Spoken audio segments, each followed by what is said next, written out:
Selectors are used in CSS to apply a style to elements in the document. For example, this is a selector here. This is the body selector. This is H1 selector. And these selectors select tags in the XHTML document. So this body selector will select the body element here, and everything within that body element, all the way to the end tag at the bottom of the document, will be covered by this style and will have this style applied to them. So that's why the background color is yellow and the text color is brown. This H1 tag applies to all the H1 elements, and so these H1 elements have that font to them because that selector is a tag selector and it selects all the H1 tags in the document. There's another type of selector here. This is called a class selector, and you see that it has this period at the beginning of it, and that's what makes it a class selector. And this is applied by using the class attribute on an element in the document. For example, if I use this class here, I can say class equals first and save that. And when I reload the document, we'll see that that paragraph gets an indent there because this first style has this text indent set to 2 M's, and we applied this class selector to that element. A class selector can be applied over and over in a document. I could apply it to this H1 element here, and that H1 element will now also get an indent. And there we see that H1 element also got indented. If I take this class selector and make it more specific, I can combine tag selector with the class selector. Say p.first, and now this will only apply to p elements that have the first class. So if I reload now, this H1 element won't get it anymore, but the p element still does. So that's combining a tag selector with a class selector. So class selectors can be made more specific by applying them to a particular tag.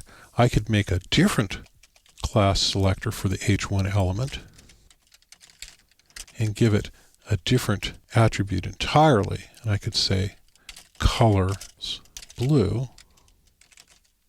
And if I save that, then this one here, which is a H1 with the first class, will become this blue color. So those are class selectors. On the other hand, we have something called ID selectors. ID selectors can only be used once.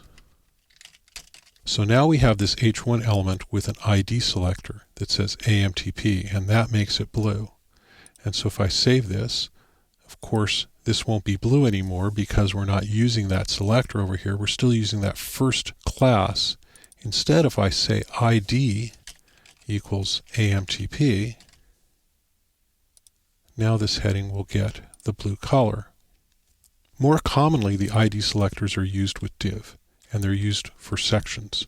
So I can say here, I can say div ID equals AMTP, and come down to the end of the AMTP section and say close div, and save that. But my ID selector has this H1 next to it, so now I need to make this div. And now this entire section will be blue, because I've used a div with an ID selector. ID selectors can only be used once. Class selectors can be used over and over. Like for instance, this highlight here. I can use this highlight in several places in the document if I want to. I can highlight this word using a span.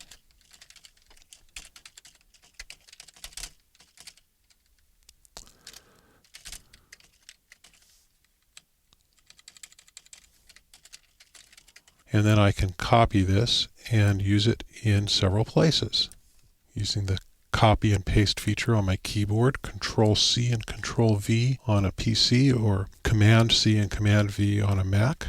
I'll highlight this word here.